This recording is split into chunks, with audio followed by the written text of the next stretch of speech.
그 귀를 떨어뜨리니 이에 예수께서 이르시되 내 칼을 도로 칼집에 꽂으라. 칼을 가지는 자는 다 칼로 망하느니라. 우리 예수님하고 함께 있던 자 중에 뭐 다른 성경에서는 베드로라고 이렇게 지명이 되어져 있습니다. 그 베드로가 칼을 빼가지고 대제사장의 종을 쳤다. 근데 왜 여기는 그렇게 그냥 임명을 직접 대지를 않았는가? 뭐 이런 걸 또 성경 해석학자들은 이때에 이제 베드로가 사역을 갖다 할 때고 그러기 때문에 특별히 그런 걸 기술을 갖다 이제 기피험으로 해가지고 그를 보호하려고 하는 의도가 있었다는 등 뭐 이렇게 이야기를 하는데 그거는 우리 예수님의 약속하고 맞지 않는 해석이에요. 예수님은 음부의 권세가 무너뜨리지 못하는 교회를 세우신다고 했기 때문에 베드로는 여기서 이름을 알려준다고 해서 죽고 그렇지 않다고 해서 생명이 이렇게 유지되어지는 게 아니에요. 인간적인 어떤 해석학자들의 해석에 지나지는 않습니다. 지금 마태는 예수 그리스도가 제물로 돌아가신다고 하는 그런 사실에 포커스가 맞춰져 있는 거기 때문에 아마 그런 관점으로 우리가 보면 됩니다. 거기서 뭐 다른 의미를 부여하고 하다 보게 되면 엉뚱한 어떤 그런 비유 설명이 되어지고 그 비유 설명을 잘못하다 보게 되면 우리 이제 신천지 같은 그 무리들에게 이제 얽히게 되어지는 거예요. 뭐 이번에는 CBS에 뭐 1만 명가량이 하얀 흰 옷을 입고 이제 모여가지고 데모를 갖다 하고 난리를 갖다 쳤다고 그러는데 자기네들이 주장하는 것에 대하여 방송이 그런 어떤 아주 타격을 입힐 만한 내용을 고발을 갖다 했잖아요. 신천지에 빠진 사람들이라고 하는 그런 그 내용 때문에 대놓고 이제 데모를 갖다 하는 세가 완전히 뭐 한 15만 정도 된다고 하니까 어느 정도는 세를 뭐 충분히 자랑 삼아서 그 일이라도 할 수도 있을 것 같아요. 지금 그 정도까지 나와져 있고 거의 막가자고 그러는 판인데 우리 이만희 씨는 뭐 죽지 않는다고 하는 영생 불사를 주장하기도 하고 이런 일들이 벌어지는데 놀랍게도 기독교계의 젊은 청년들은 그쪽에 다 보인 것 같아요. 참 웃기는 일이에요. 어떻게 젊은 이들이 그 나름대로 이성적인 그런 친구들이라고 우리가 이야기를 할 수가 있는데 어떻게 거기에 그렇게 회집이 되어지고 그렇게 뭐 미혹이 돼가지고 신앙생활을 하게 되어졌는지 참 알다가도 모를 일입니다. 하나님의 이 말씀을 깨닫는다는 이야기는 하나님의 은혜로 말미암는 거지 어떤 이성적 그런 자기의 능력을 가지고 되어지는 것이 아닌 거예요. 그러니까 그 멀쩡한 청년들이 가정도 이제 뭐 포기하고 부모님도 배척을 하고 그리고 거기에 빠져가지고 그런 이단 교소를 갖다 믿게 되어지는 어처구니 없는 사건이 벌어지는 겁니다. 성경을 성경대로 알아야 되는데 성경을 그동안 교회에서 잘 가르쳐주지 않으니까 궁금한 거는 있고 그리고 배우고는 싶고 그래가지고 무료로 가르쳐준다고 하는 뭐 신학원이라고 하는 데가 있어요. 이제 성경 신학원이라고 하는 그런 데 가가지고 그들의 교리에 따라가지고 성경 공부를 하다 보니까 성경에 우리 그런 신학적인 개혁교회에서 주장하는 대로 성경 해석의 원칙이 무엇인지 이런 것도 배제가 되어져 있는 거야. 그래서 우리가 문법적 해석과 역사적 해석과 신학적 해석을 보통 이제 교계에서는 성경 해석의 원칙이라고 정해져 있거든요. 근데 그런 원칙도 없는 거야. 뭐 문법적인 해석이 아니라 완전히 코에다 걸면 코걸이고 귀에다 걸면 귀걸입니다. 그런 식으로 해석을 갖다 해가지고 무지몽매한 사람들을 미혹하는 이런 일들이 벌어지는데 뭐 그런 사람들이나 예수님을 팔아가지고 지금 은삼십에 팔아가지고 예수님을 넘겨주는 가룟 유다의 이런 모습이나 다를 바가 없는 거예요. 이게 이 시대에도 여전히 예수님을 판다고 하는 그 이야기가 은30에 파는 것만이 파는 것이 아니잖아요.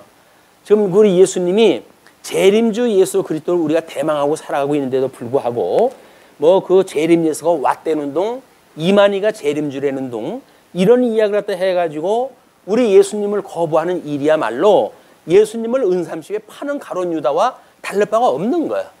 근데 이제 가룟 유다는 막 이런 것들을 회개해가지고 나중에는 이제 목을 매가지고 자살을 갖다 하는데 이르게 되겠지만, 저 수많은 사람들이 과연 목을 매가지고 자살할 일도 아닐 테고 참 안타깝기가 짝이 없습니다. 그런데 그 대제사장의 그 종을 쳐가지고 길을 떨어뜨리니 이에 예수께서 이르시되 내 칼을 도로 칼집에 꽂으라. 칼을 가지는 자는 다 칼로 망하느니라 라고 이야기를 했다 해요. 물론 칼이라고 하는 거는 우리 짐승 권세에 대한 대표적인 어떤 그런 표현이죠. 구약 성경에서 하나님께서 열조에게 이제 양대 언약을 하시고 이 복과 나라를 언약을 하시고 그럼에도 불구하고 이들이 이제 그 불순종을 갖다 해가지고 결국은 가나안 땅에 살지 못하고 가뭄을 인해 가지고 애굽으로 내려가지고 400년 동안이나 지금 이 종으로 살게 되어지지 않습니까?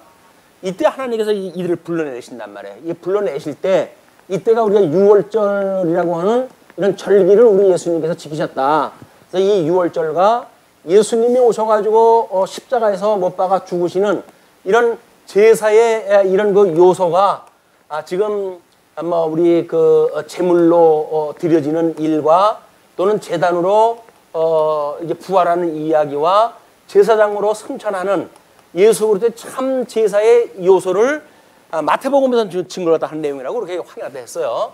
그래서 이제 6월절 어린 양으로 돌아가시는 장면이 이제 오늘 소개가 되어지는 것이고, 요거는 이제 부활로 해가지고 증거가 되어질 것이고, 그리고 요거는 승천으로 해가지고 마태복음 28장까지 소개가 되어질 겁니다. 길지 않은 성경을 통해 가지고 예수 그리스도께서 제사직을 통해 가지고 구약에 언약되어진 메시아다. 이걸 증거하는 거라 그랬어요. 메시아, 그리스도라고 이렇게 이야기를 했습니다. 그러면 이 제사직이라고 하는 그거는 마태복음 전체가 우리가 예수 그리스도의 직임을 통해 가지고 그리스도인 걸 증거하는 거라고 그렇게 이야기를 하지 않았어요? 선지직, 왕직, 제사직 세 가지의 직분을 가지고 예수님이 구약에 언약되어진 메시아다라고 하는 걸 증거하는 내용이기 때문에 우리는 그런 직임이라고 하는 측면에서 지금 마태복음을 확인하다 해야 마태, 이 기록자인 마태의 의도를 제대로 파악하는 거라고 이제 보여집니다. 그래서 이 제사직을 가지고 있는 이걸 지키시는 분인데, 이때 그 유월절을 지켰던 그 예수님, 이제 그 어린 양을 바쳤을 때에 이 이스라엘 백성들, 유월절 어린 양을 바치는 이스라엘 백성들만 뛰어넘고 하나님의 사자가 이 애굽의 모든 장자를 쳐서 죽이는 사건이 이제 만들어지는 거지요. 그러므로 이제 이스라엘 백성들이 살아갈 때에 여기서 이렇게 모든 장자가 하나님께 바친 바가 되어지는 것처럼 우리의 장자는 하나님께 드려지는 자로 이렇게 되어지는 겁니다. 그래서 장자는 전부 하나님의 몫이 되어진 거예요. 그래서 그걸 우리가 그 몫을 대신해서 이제 세금을 내기도 하고 이런 장면을 지난 시간에 확인도 해봤습니다. 자, 그런데 이스라엘 백성들이 이렇게 6월절에 출애굽을 갖다 하고 모세의 오경에 언약되어진 대로 하나님의 이 가나안 땅에 들어와가지고 하나님의 나라를 살아갔잖아요. 이게 따라가는데 여기에서 이제 뭐 창건되어지고 또는 분국되어지고 유수되어지고 회복되어지는 것이 구약 성경 전체의 내용이라고 우리가 이야기를 했습니다.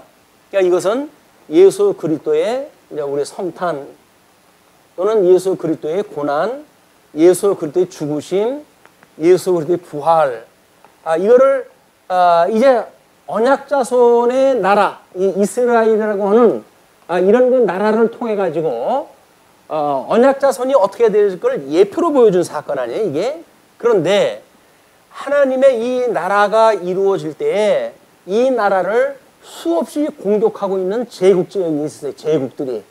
이 제국들에 의해 가지고 나라가 침략도 당하고 때로는 나라를 빼앗기기도 하고 또는 심지어 포로까지 끌려가는 이런 심각한 상태가 이 제국주의로 말미암은 것들이거든요. 이것이 대명사가 칼이라는 겁니다. 칼. 이 칼로 이제 이렇게 지금 대처했던 그 베드로에게 칼을 가지는 자는 다 칼로 망한다.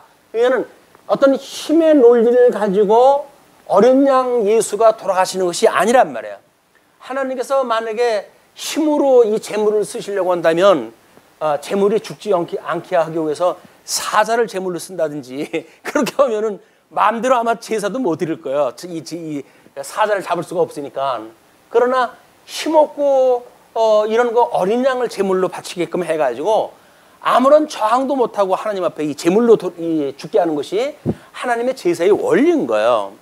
그러니까 이거는 왜 어린 양을 들어서 쓰시는가? 이거는 이런 칼에 의해서 되어지는 것이 아니라 하나님의 이 모든 나라는 여기서 언약했던 하나님의 이 언약으로 말미암아 가지고 이루어진다는 겁니다. 그렇기 때문에 하나님의 언약으로 인해서 성취되어지는 하나님의 섭리이기 때문에 어떤 칼로 방해를 한다든지 반대한다든지 이렇게 해가지고 이루어질 일이 아니라는 거예요.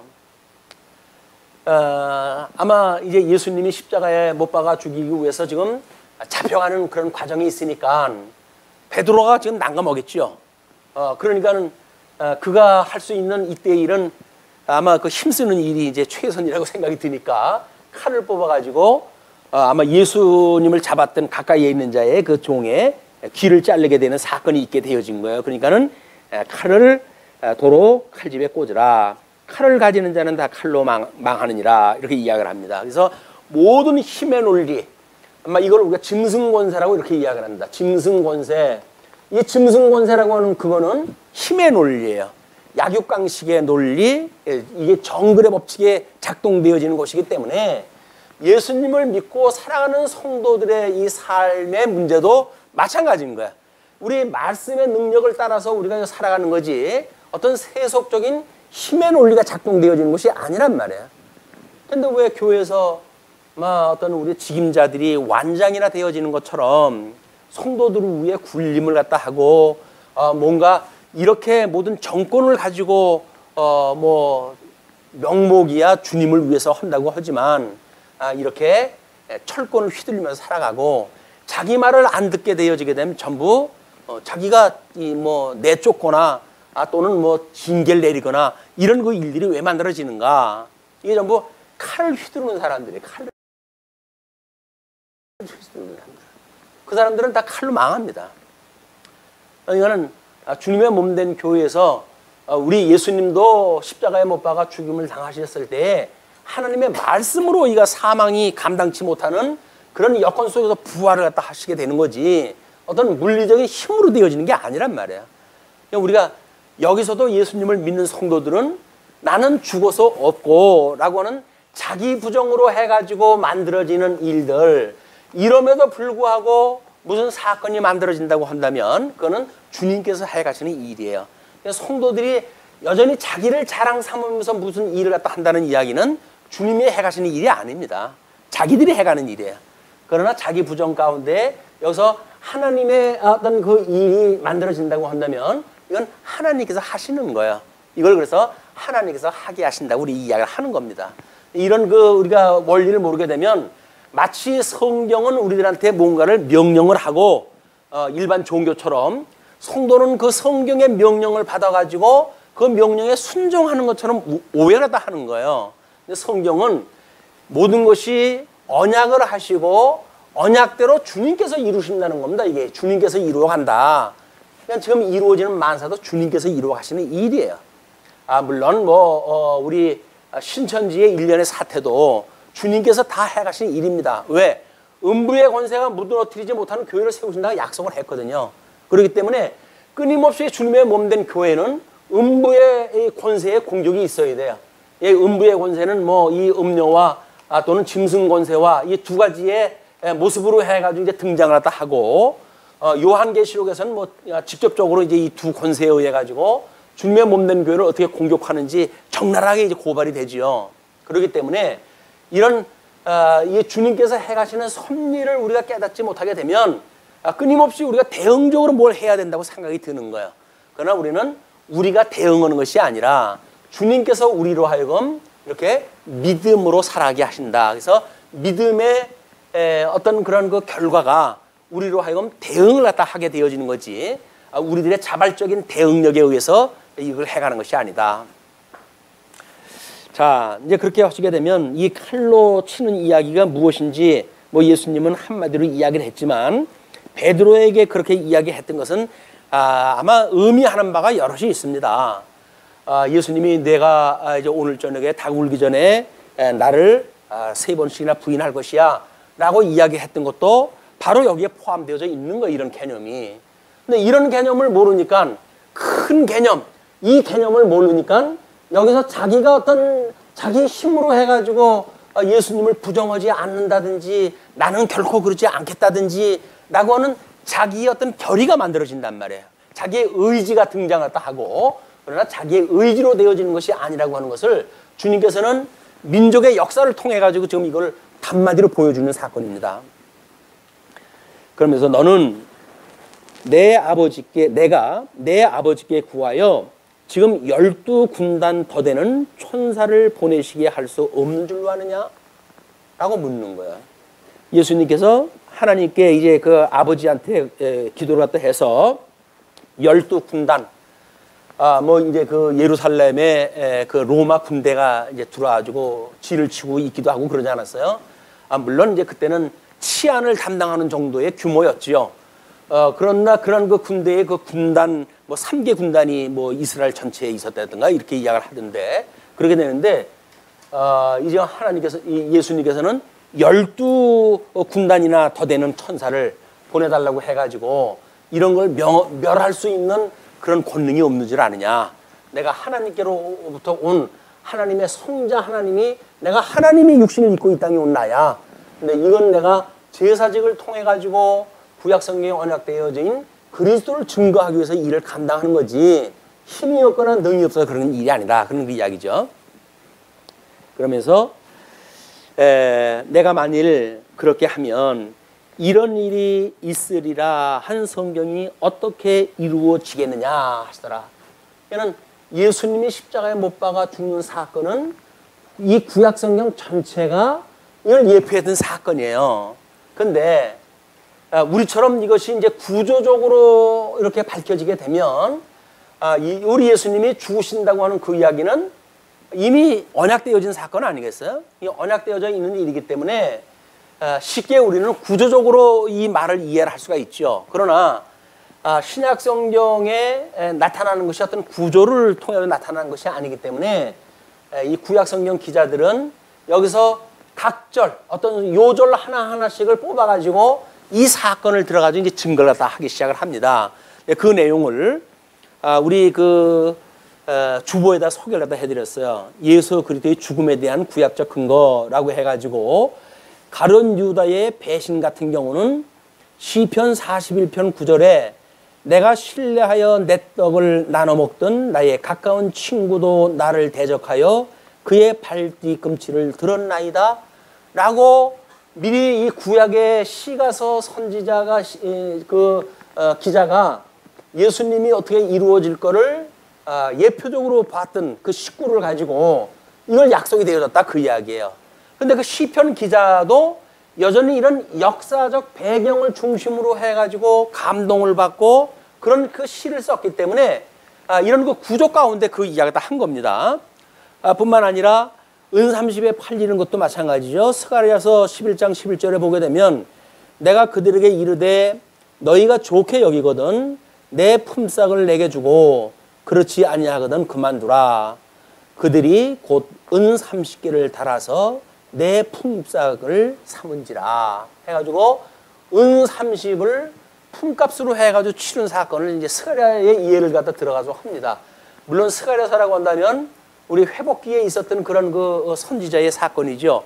그런 선지자의 사건도 오실 메시아를 내다보고 예언하는 일이기 때문에 역사서나 시가서나 선지서나 똑같은 내용이에요. 이게 이런 역사적 배경을 가지고 오실 메시아를 지금 예표적으로 보고 있다. 이렇게 보시게 되면 뭐 구약 성경에서 어떤 것이 지금 예수님이 십자가에 이렇게 제사적을 감당하도록 되어져 있는지를 뭐 신약 성경을 그 기록했던 기자들의 입장에서 보게 되면 여기서 그 모델을 뽑아가지고 소개할 수밖에 없잖아요. 그렇다고 해가지고 구약 성경이 다 그 말이 아니냐? 라고 이야기할 수도 없잖아요. 그냥 거기서 필요한 그런 그 구절들을 뽑아가지고 소개를 다 하고 있다. 그리고 이 죄인들과 함께 이제 못 박히시는 사건, 또는 뭐 수족이 찔리시는 사건, 체포당하시는 장면, 그리고 이제 제일 마지막에 선지자들의 글을 이루려 하시다라고 하는 내용도 스가랴서 13장 7절 말씀을 소개를 해드렸어요. 망군의 여호와가 말하노라, 가라 깨어서 내 목자 내 짝된 자를 치라. 목자를 치면 양이 흩어지려니와 작은 자들 위에서 내가 내 손을 들이우리라. 그래서 예수님이 십자가에 못 박히게 되어지게 되면 그를 따르는 자들이 다 흩어질 걸 이미 약속이 되어지는 거예요. 그런 그 약속이 되어져 있기 때문에 이런 여러 가지의 이야기들이 내가 십자가에 이렇게 못 박히러 가지 않으면 구약 성경에 언약되어진 이 여러 가지의 근거들이 어떻게 이루어지겠느냐 그 이야기죠. 왜? 주님은 구약의 언약을 오신 분 아닙니까?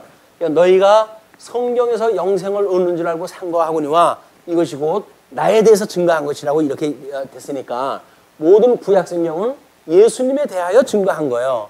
그 구약 성경을 이루시려고 하는 그런 그 일들이 죽으시는 사건으로 연결이 되어지기 때문에 내가 만일 그렇게 한다면 12영이나 더 되는 천사를 하나님께 보내달라고 해가지고 이런 일을 못하게끔 한다면 어떻게 이 성경을 이룰 수 있겠느냐라는 이야기죠.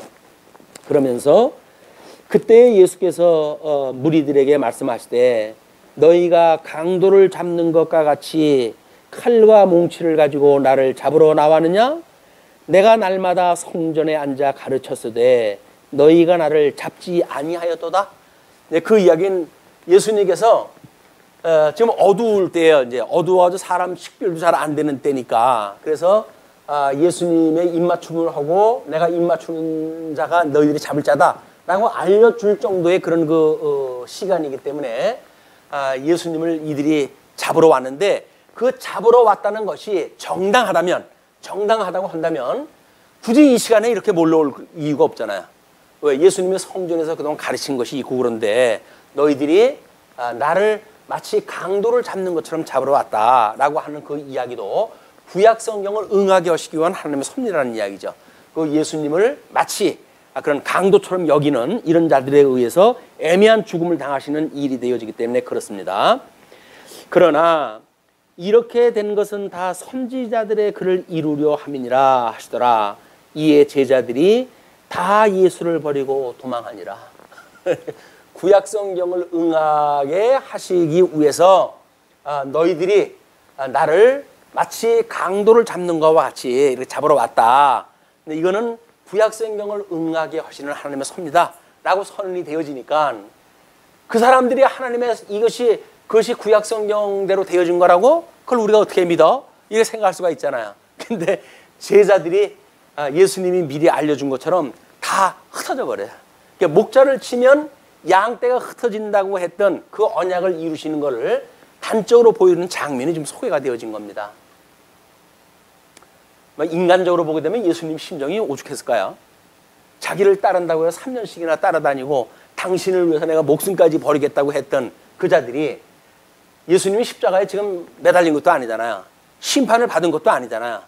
겨우 그들이 와서 체포하는 장면인데 그 체포가 시작이 되어지면서 12제자는 다 흩어져가지고 도망가게 되어집니다. 누굴 믿어요? 누굴 믿어? 안 되는 거예요, 이거는. 지금도 하나님의 말씀을 만약에 이 주님의 몸된 교회를 친다는 방법은 뭐예요? 말씀을 갖다 치는 겁니다. 말씀을. 우리 이제 아마 19세기에 본격적으로 이제 자유주의의 그런 그 어떤 횡포가 하나님의 말씀을 공격을 갖다 하는 거 아닙니까? 하나님의 말씀이 하나님 말씀이 아니라는 거예요. 그리고 예수님이 뭐 말씀대로 해가지고 뭐 하나님이라는 이런 우리 촌스러운 얘기 하지 말자. 이렇게 이야기를 하는 거야. 예수님이 뭐 나중에 십자가에 죽고 부활을 갖다 하고 승천을 갖다 했고 나중에 재림을 갖다 한다고 말씀을 하시잖아요. 근데 자유주의자들은 그런 얘기 하지 말자는 거예요. 무슨 동화책도 아니고 하늘에 있어가지고 뭐 하늘에서 예수님이 무슨 내려오고 이런 이야기를 갖다 촌스럽게 왜 하냐. 이건 옛날 어떤 신화에서 나오는 이야기지 이 주님의 말씀을 하다 그런 식으로 해결하지 말고 이거를 좀 더 교양 있게 우리 이 현 시대를 살아가는 인격자답게 이런 거를 해석을 하면서 이 신앙생활도 해야지 이렇게 동화책 읽듯이 이런 신앙생활도 하면 안 된다. 이게 자유주의자들의 말씀을 공격하는 일이에요. 이런 그 일 때문에 아마 우리 20세기에 이제 그 말쯤 해가지고 한국에 이제 뭐 복음이 들어오고 얼마 안 있다가 자유주의자들의 이 공격 때문에 심한 몸살을 갖다 앓고 있던 미국 중심으로 해가지고 이제 개신교가 거기에 그 사람들이 근본주의라고 하는 걸 갖다 만들어냈어요. 근본주의. 이 근본주의라고 하는 그거는 자유주의자들의 대적을 막으려고 하는 사람들의 무리예요.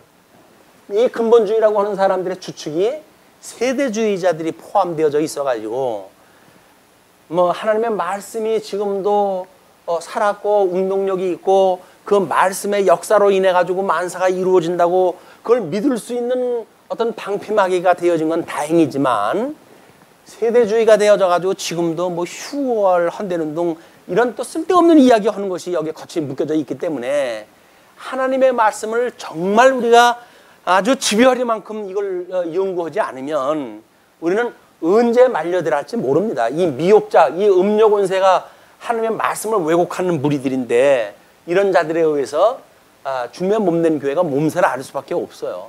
지금도 하나님의 말씀을 가지고 왜곡하고 하는 신천지도 결국은 음료의 권세의 일부인 거예요. 그러니까 주님의 몸된 교회를 헐려고 하는 하나님의 그런 그 교회의 대적자들이다. 이런 일들을 막으려고 할 때 우리가 이 말씀을 지키는 수밖에 없는 겁니다. 성경을 연구하고 성경이 얼마나 더 신학적으로 진전적 발전을 갖다 해가지고 성경이 진리인 것이 확증되어지고 그 진리가 확증되어진 성경이 약속되어진 것이 어떻게 되어지는 걸 우리가 미리 보고 예측을 갖다 할 수 있어야 이런 음녀 권세의 어줍지 않은 공격을 우리가 거기에 화를 당하지를 않는단 말이에요. 이런 걸 우리가 놓치게 되면 뭐 말도 안 되는 교리입니다. 이 사람들의 교리는 아주 유척이 짝이 없는 거예요. 성경 해석 방법도 마찬가지예요. 유척이 짝이 없어요.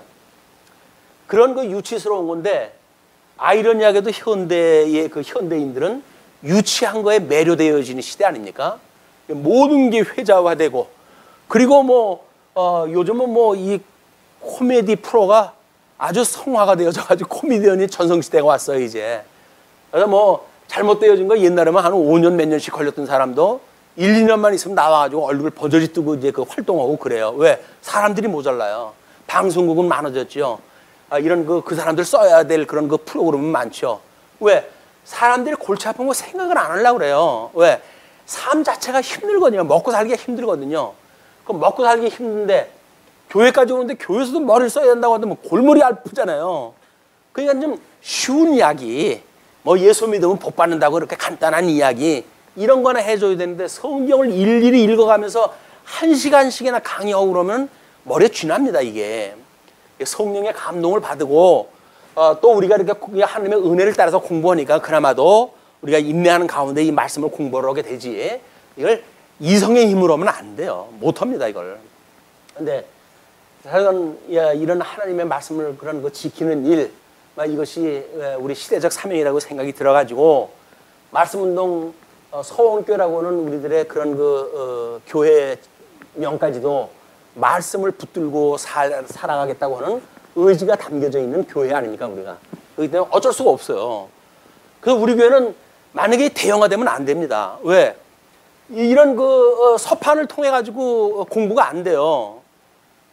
그 뭐 어떻게 뭐 손짓매까지 해가지고 가르쳐 줄 복음의 내용이 아니잖아요. 신구약 성경을 다 풀어가지고 설명 갖다 해야 되는데 그렇기 때문에 우리 교회는 부흥을 사절합니다. 그래서 만약에 또 만약에 필서를 해가지고 교육이 안 될 정도라고 한다면 교회를 나눠야 돼요. 수많은 그런 교회를 통해서 자세하게 성령이 연구가 돼야지 어떤 물량주의처럼 대형화를 갖다 해가지고 만모니즘을 추구하고 뭐 세속주의화되어져 있는 이런 방식으로 해가지고는 이미 말려 들어간 거예요. 왜 교회가 이런 그 대형화를 추구하는가, 만모니즘화를 추구하는가? 그 세속주의에 이미 빠져버린 거예요. 그로부터 자유로우려고 한다면 왜 우리들한테 이 여기서 어떤 권위를 가진 사람들이 노심초사합니까? 지킬 게 많거든요. 지킬 게 하나님 말씀으로 지킬 게 있다고 한다면 단 한 가지 아니에요. 근데 그분들은 이 말씀 지킬 게 아니에요. 교회 당도 지켜야지, 자기네 스펙도 지켜야지, 조건 지켜야지, 뭐 지켜야지. 지킬 게 많으니까. 그래서 교회 하지 말자고 하는 세습도 그래서 해야 되는 거예요. 왜? 그 애써가지고 지은 그 교회를 아니 생판 모르는 사람한테 그걸 어떻게 물려줍니까? 나중에는 팔아먹을지언정 자기 아들한테 물려줘야지. 세습이라고 하는 것이 그래서 만들어지는 거예요. 이미 한국교회는 세습의 이 세속에 아마 허리쯤은 당겨져 있지 않는가 싶어요. 허리쯤 당겼다는 이야기는 이미 거동하기가 어렵습니다. 이런 음부의 권세에 대응할 수 있는 힘이 거의 늪에 빠진 수준이란 말이에요. 그래서 우리가 몸체가 좀 즐거워야 기동력이 있잖아요. 대처 능력도 빠르고. 요거는 주님의 몸된 교회가 우리 주님이 12명 제자를 데리고 했던 것처럼 소수의 교회로 가능한 거야. 다만 주님의 몸된 교회의 문화라고 하는 것이 있고 또 그 문화를 통해서 우리 오고 오는 세대에게 진리를 전승하는 어떤 그런 수단이 필요하기 때문에 교회학교 운영대 정도가 될 정도 이런 소수의 이런 그 교회가 이 시대의 대안입니다. 대안.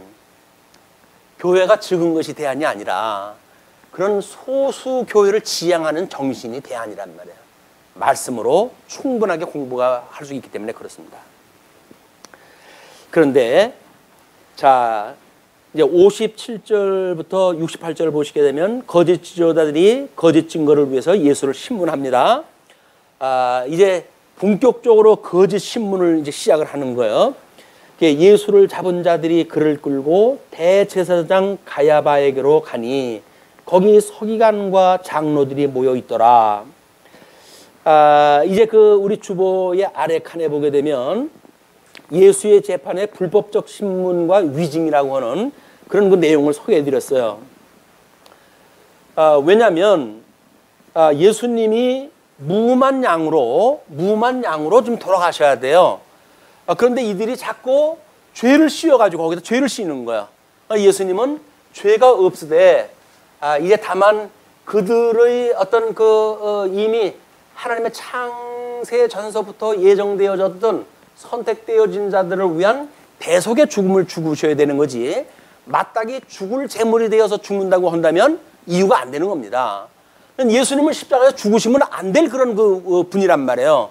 그걸 이 사람들이 죄를 뒤집어 씌워가지고 좀 죽이는 장면을 우리가 목도하고 있는 거예요. 그래서 만약에 우리가 의협심이라도 있다고 한다면 정말 우리는 이건 눈 뜨고 못 보죠. 치를 떨어야 될 사건이죠. 그러나 예수님은 외로이 이제 그 십자가의 죽으심을 당하게 되는 이런 참 어떻게 이해하기 어려운 사건이 이제 벌어지는 거예요. 왜냐하면 우리 예수님의 대제사장이라고 하는 그런 그 일들을 소개를 했을 때 재판 소송이 이제 벌어질 때 가야바의 이 초소에서 양쪽으로 4번에 사내들인의 공식적 회집 장소가 아닌 가야바의 거처에서 재판이 속개가 되어졌다라고 하는 그것도 이것이 불법이라고 하는 걸 지금 이제 마태는 고발했다 하는 거예요. 예수님은 죄가 없이 이들의 고발에 의해 가지고 뭐 우리 나중에 이제 그 본디오 빌라도도 그러잖아요. 난 이에게 죄를 찾지 못하겠노라라고 이야기함에도 불구하고 끝내 십자가에 못 박아 죽이게 되어지는 이런 그 사건이 지금 만들어지고 있다. 그 가야바에게로 가니 거기 서기관과 장로들이 모여 있더라. 베드로가 멀찍이 예수를 따라 대제사장의 집 뜰에까지 가서 그래도 다른 제자들은 어디서 언급이 안 되어지는데 베드로만 한 사람이 어디 언급이 되어져요. 그 멀찍이. 이 멀찍이라고 하는 것이 우리 교회 생활에서도 그런 그 상태가 종종 드러나죠. 우리 이제 이 멀찍이 이 멀찍이라고 하는 우리 주님의 일을 갖다 해가는 이 중심이 있잖아요. 이 중심 지역이 이거로부터 왠지 가까이 하면은 내가 발목이 잡힐 것 같아. 그래가지고 한 발 멀리 떨어져 가지고 그냥 나오든 말든 신경 쓰지 말고 그리고 너무 나한테 관심 갖지 말아주세요. 관심 갖으면 내가 아주 피곤합니다. 안 나오게 되면 이 사람 저 사람 전화해가지고 왜 안 나왔냐 뭐 이렇게 되면 힘들어지잖아요. 그러니까는 좀 멀찍이 한 발짝 쪄가지고 이렇게 남의 집 쳐다보듯이 이제 생활을 갖다 하는 이런 그 일들이 시작되어지는 거예요. 여기 이제 믿음의 초기 현상들이에요. 근데 이 베드로가 결코 예수님을 배반하지 않겠다고 하는 베드로의 아마 인간적 고뇌가 거기에 있지 않는가 싶습니다. 헛말은 있고 그러자니 그냥 안 따라갈 수도 그기도 그렇고 그런데 물론 이것은 하나님께서 닭 울기 전에 3번 울게 닭이 3번 울기 전에 닭이 울기 전에 3번 부정하는 그런 그 일들을 고발하시기 위한 하나님의 섭리예요. 인간적인 베드로는 자기의 그런 노심초사 뭐 이런 거 저런 거 뭐 통밥을 굴려가면서 생각을 했을 거예요. 그냥 멀찍이 쫓아갔잖아요. 이게 멀찍이. 그럼에도 불구하고 주님께서는 하나님이 이렇게 약속하신 것이 이렇게 이루어지는 것을 그대로 증거하시기 위한 섭리로 일하다 하신다. 그런데 그 하인들과 함께 앉았어요. 그 결말을 보려고 어떻게 되나 이제 보려고 완전히 이제 객관적인 입장에서 방청객이 된 겁니다. 59절 대제사장들과 온 교회가 예수를 죽이려고 그를 칠 거짓 증거를 찾으매 거짓 증거라고 하는 것은 위증입니다. 위증. 그래서 이거는 우리 십계명에서 나와져 있는 거죠. 거짓으로 증거하지 말 것이며 라고 이야기했다 하는데 그 위증, 십계명을 갖다 어겨가면서까지도 이들은 정적인 예수를 지금 죽이려고 혈안되어져 있는 겁니다. 뿐만 아니라 대제사장들과 온 교회가 예수를 죽이려고 그를 친 거짓 증거를 찾으매 거짓 증인이 많이 왔으나 얻지 못하더니 후에 2사람이 와서 앞에 사람들은 자기가 본 거를 횡설수설하는 사람들인데 죄 몫으로 어떻게 삼기에는 지금 그런 거야. 근데 이럴 적에는 아주 필요한 그 증거가 필요하겠죠. 그거는 위증의 그런 핵심은 헐 얘기를 그대로 심어주는 겁니다. 요대로 이야기했다 해라고 했을 때 그것이 죄목으로 정하고 이 어떤 증거를 삼을 수가 있는 거지. 횡설수설하는 사람들은 이걸 증거를 잡을 수가 없어요. 이게 분명히 후에 2사람이 와서라고 하는 그 이야기는 충분히 조종되어진 사람들이 와가지고 이제 하는 이야기입니다. 이르되 이 사람의 말이 내가 하나님의 성전을 헐고 사흘 동안에 지을 수 있다 하더라 하니 대제사장이 일어나서 예수께 묻되 아무 대답도 없느냐 이 사람들이 너를 치는 증거가 어떠하냐 하되 우리 피고발되어진 사람이 자기가 직접 변명할 일이 없잖아요. 그럼 여기에 또 잘못되어져 있는 어떤 재판의 모습이 뭐예요? 변호사가 없는 거예요. 예수님이 스스로를 변호할 수 있는 어떤 그런 거를 지금 마련하지 않고 예수님한테 직접 물어보는 이런 그 우를 범하게 되어집니다. 그러니까 이제 그 예수께서 침묵하시거늘 대제사장이 이르되 내가 너로 살아계신 하나님께 맹세하게 하노니 내가 하나님의 아들 그리스도인지 우리에게 말하라 라고 이야기를 합니다. 그러니까 예수께서 이르시되 내가 말하였느니라. 그러나 내가 너희에게 이르노니 이후에 인자가 권능의 우편에 앉아있는 것과 하늘 구름을 타고 오는 것을 너희가 보리라 하시니 우자로부터 예수님이 이 우자를 하셨던 거로부터 이게 다시 재림에 이르는 이 일을 너희들이 보겠다 그 이야기예요. 근데 아직도 이건 안 돼 있는 사건 아니에요? 본다는 이야기는 뭐예요?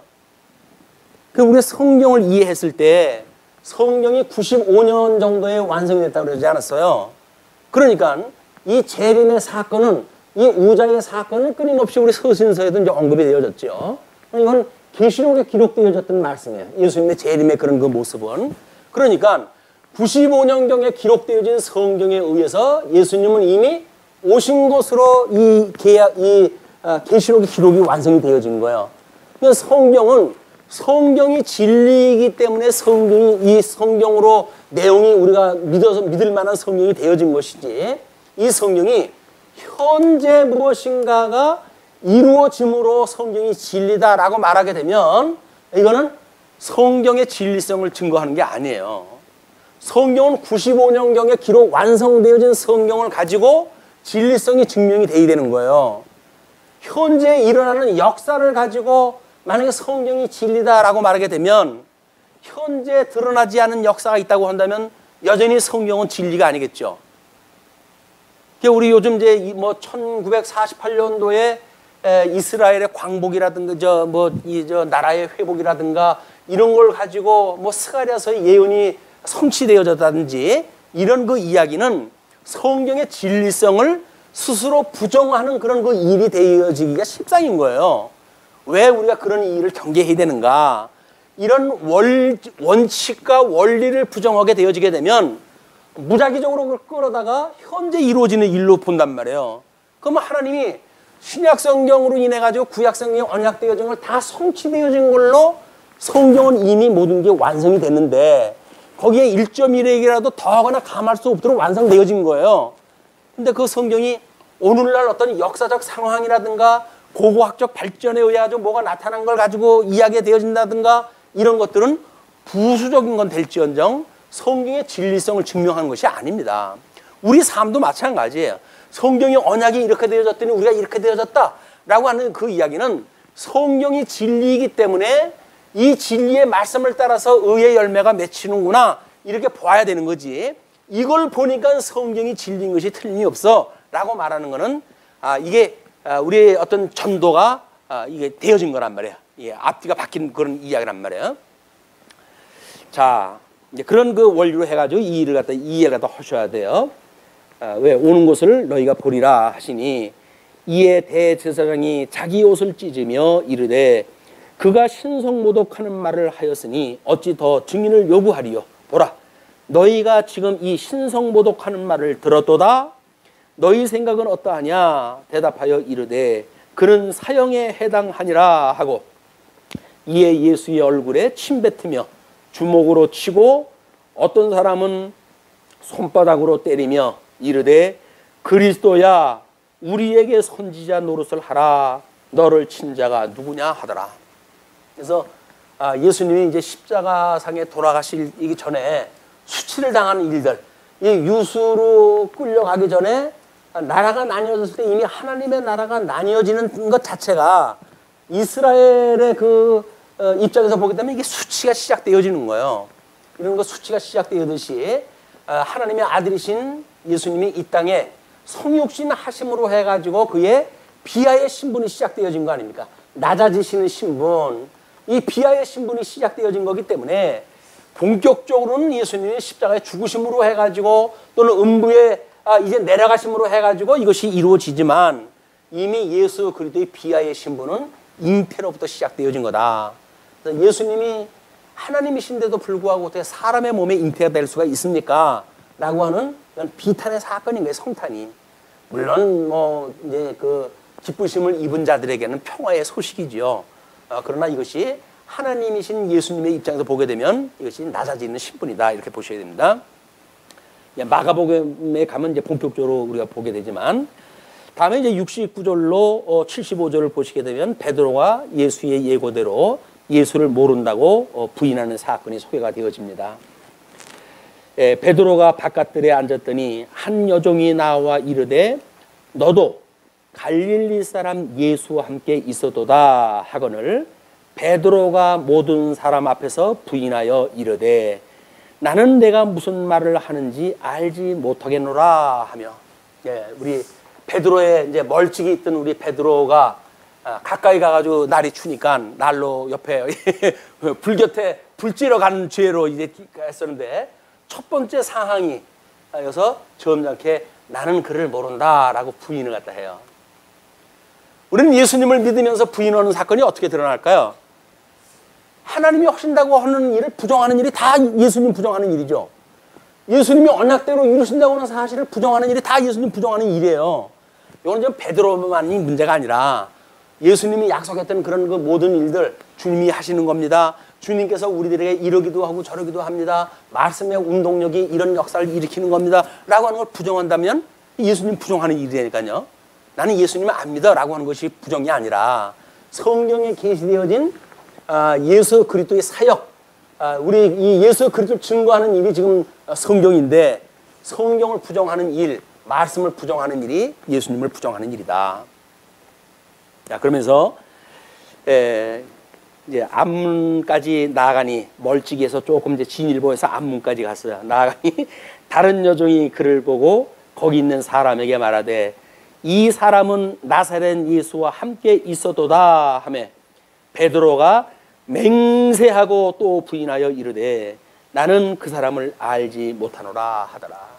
그래서 결국 2단계 맹세까지 가게 됩니다. 헛되이 맹세하지 말라고 그렇게 주님께서 가르쳐 줬건만 맹세 갖다 해가지고 예수 그것들 부인을 갖다 해요. 적어도 이 맹세라고 하는 그거는 우리 신앙생활 할 때에 미루어 보건데 뭔가 큰 위기가 만들어지게 되어지게 되면 그게 상응한 부인을 갖다 해야 되잖아요. 그냥 에이 이거 뭐 주님 그렇게 한다 그러더니 뭐 아닌가 봐 라고 자기 혼자 생각할 때는 아무렇지도 않아요. 그러나 다른 사람이 예를 들어서 질문을 갖다 할 적에는 뭔가 명목적으로 부인을 갖다 해야 되잖아요. 다음에 어떤 가불관계, 이해관계가 걸려져 있는데 우리들한테 어떤 부정을 요구하는 이야기가 오게 되어지게 되면 그때는 우리는 적어도 맹세까지 하고 부인하다 하게 되어지는 거예요. 우리들이 하나님의 말씀을 멀어져가는 우리들의 어떤 이게 시나리오예요. 우리 말씀을 공부하고 뭐 그렇게 말씀을 공부하고 그러다가 어느 날 말씀을 읽으면 뭘 한데 변하는 것도 없는데 라고 하는 그러는 순간 우리는 말씀을 더 읽을 그런 그 기분도 안 나요. 그리고 뭐 말씀을 안다고 해가지고 그게 이루어지나 뭐 이렇게 해가지고 점점 떨어져 가기 시작을 하거든요. 근데 만약에 이해관계에 걸린 사람이 그 말씀대로 그렇게 한다면 당신 정말 이렇게 할 수가 있어요? 라고 그렇게 할 적에는 또 다르죠. 그럴 적에는 왜 그런 말씀인데 그렇게 되지? 라고 우리는 확정을 지어줄 수가 없어요. 말씀이 그렇다는 이야기지 뭐 내가 그렇다는 얘기야. 가지고 자기는 한 발 쑥 빠지게 되어지는 거예요. 어쩔 수 없는 우리들의 이제 인간의 모습들입니다. 베드로가 뭐 유난히 못돼가지고 그런 게 아니에요. 우리 모든 인간, 모든 성도들, 왜 베드로가 우리 천주교에서는 누구라고 그래요? 모든 성도들의 이 수제자라고 그러잖아요. 수장.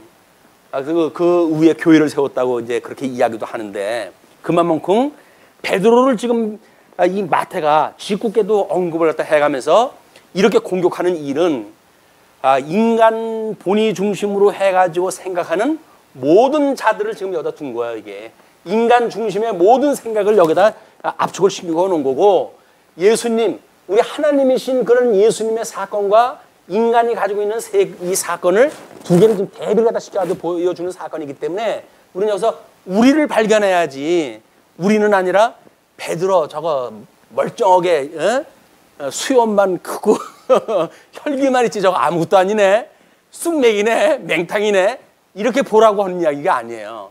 여기에 인간 본의적인 우리들이 여기에 숨어져 있단 말이에요. 그 우리의 내면 세계를 보는 일이야말로 나중에 성령이 오신 뒤에 목숨을 내대고 예수님을 증거했던 베드로를 만나게 되어지고 그 베드로처럼 우리 믿음의 선배로 우리가 존중할 그런 그 분으로 이제 그분을 맞이하게 되는 겁니다. 아니라고 한다면 우리는 끊임없이 이제 비웃을 거야. 베드로 뭐 나서기만 좋아했지 아무것도 아니야 뭐 이렇게 이제 이야기를 할 거니까. 그런데 조금 후에 곁에 섰던 사람들이 나와 베드로에게 이르되 너도 진실로 그 도당이라 내 말소리가 너를 표명한다 하거늘 이제는 뭐 말투까지 해가지고 이야기다 하는 거예요. 그랬더니 그가 저주하며 맹세하여 이르되 여기 앞에 저주가 또 하나 앞에 서요. 그래서 이제 부인하고 다음에는 맹세하고 부인하고 다음에는 저주하고 맹세하고 부인하고 저주라고 하는 건 그건 뭐야? 난 복 있는 사람 아니라도 좋아. 예수님하고 상관없는 사람에도 좋아. 그 이야기예요. 예수를 갖다 믿는다고? 예수 안 믿어도 좋아. 뭐 이렇게 생각할 정도면 이미 저주되어지는 거예요. 저주. 예수님을 저주한다. 네, 예수님을 저주하는 것은 우리가 예수님을 저주하는 것 같지만 실상은 하나님이 우리를 저주 가운데 내어버려 두는 거예요. 오늘 교회학교 아이들한테도 그렇게 이야기를 했는데 가정의 달 아닙니까 5월이. 그럼 너희들이 부모님을 효도하는 것이 너희들이 힘들고 부모님한테 좋은 것 같지만 부모님의 그런 너희들을 낳고 기를 때에 그런 수고가 없었다고 한다면 너희들이 효도라고 하는 그거는 일어날 수가 없는 거야. 너희 부모님들의 그런 이런 아픔 속에서 너희를 낳고 길렀다고 하는 그것이 감지되어졌을 때 효가 나타나기 때문에 너희들의 효는 허문할수록 이 은혜를 깨닫게 되어지는 것이지 은혜를 모르고 형식적인 효 한다는 건 아무 소용이 없단다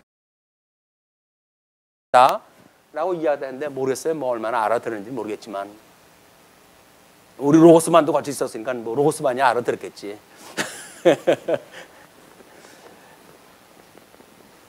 아마 우리가 이제 이렇게 저주하고 맹세하는 것이 인간 중심으로 보게 되면 우리가 그렇게 되어진 것 같아요. 근데 유감스럽게도 이미 창세전에 그리스도 안에서 우리 주님께서는 선택하기로 이미 예정한 그런 사람이 있는가 하면 버리기로 예정한 사람이 있기 때문에 선택되어진 사람들은 양대 주었던 이 복을 다시 회복하는 데 이르게 하시고 물론 이 나라도 회복하게 하시죠. 그러나 유기하기로 되어진 사람들은 이거를 상실했던 이곳에 그냥 두게 되어진다.